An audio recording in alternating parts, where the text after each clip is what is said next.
Вітаю, друзі! Мене звати Антон, мій позивний Бритва, і я є заступником керівника нашої організації Дмитра Шатровського. Ми починаємо розбудовувати наш YouTube. Будемо знімати ролики на різні теми, будемо запускати різні рубрики. Адже, як ви знаєте, наш Facebook та Instagram було заблоковано. А за що було заблоковано, спитаєте ви, я вам зараз відповім.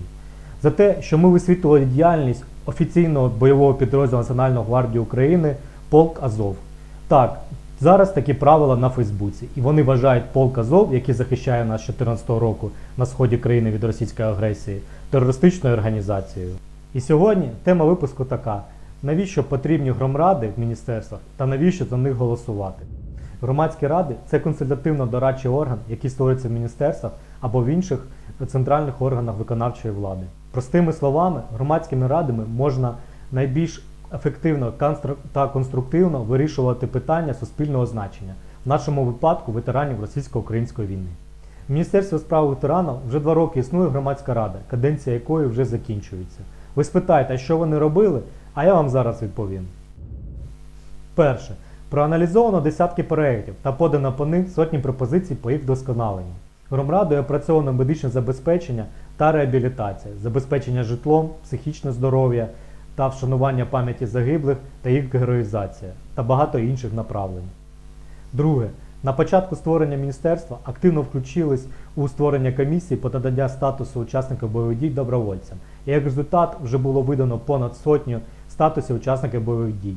Добровольцям, які дійсно того заслуговують, які дійсно захищали нас на сході нашої країни від російської агресії. Третє. Впровадження нових механізмів перевірки подань на державні нагороди ветеранів. І як результат було вже відмовлено подання на державні нагороди негідним та рядженим ветеранам. Четверте. Підготували декілька нових механізмів для впровадження, для того, щоб житло для ветеранів стало ще доступнішим. П'яте. Підготували системну реформу ветеранського законодавства. Вже зареєстровано законопроект про захисників України та членів їх сімей, який дозволить на законодавчому рівні закріпити статус ветерана російсько-української війни. Шосте. Поступово змінюється підтримка проєктів громадських організацій ветеранів, переходячи до більш класичних грантових конкурсів. Сьоме. Представники громадської ради включені майже до всіх комісій в Мінветеранів для забезпечення громадського контролю. Восьме. Працюють над поліпшенням підтримки родин загиблих, таких як додавання нових пільг, підвищення пенсій тощо. Це не все, що було зроблено за 2 роки роботи, але в планах в них ще більше.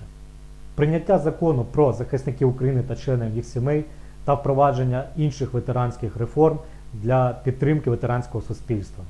Доступне авто для ветеранів, пільгове розмитнення транспортних засобів для ветеранів, доступне житло для ветеранів, розширення існуючих програм та впровадження нових. Вирішення проблем із медичним забезпеченням, додавання нових медичних гарантій.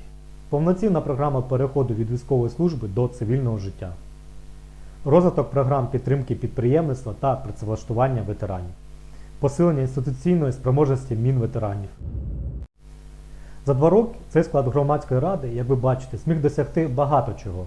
І тому ветеранське братерство просить вас підтримати нас ще раз, щоб ми могли якомога якісніше і далі впроваджувати реформи для ветеранського суспільства. Вже 10 березня о 12:00 почнеться голосування за новий склад громради.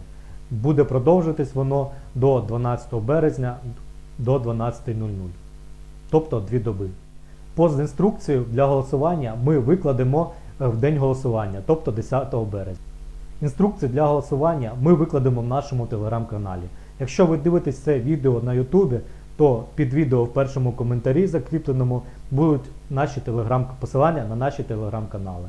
Якщо ви дивитесь це відео з телеграму або вже підписані, то вам нічого не треба робити, а просто слідкувати за новинами. Просимо вас підтримувати не тільки нас, а й себе, адже ми працюємо саме для вас.